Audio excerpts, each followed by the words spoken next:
the four types of distribution problems. Case 1, n distinct boxes are distinct objects. Case 2, n distinct boxes are identical objects.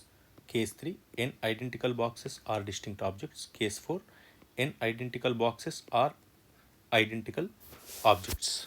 So you will see all these four types in this table. So if you see this table, in this table here are objects and n boxes.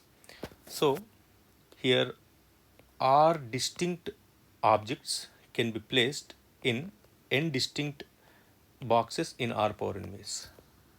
Next, second one is r identical objects can be placed in n distinct boxes in r plus n minus 1 CR ways. Next, third one is r distinct objects can be placed in n identical boxes in SRN ways.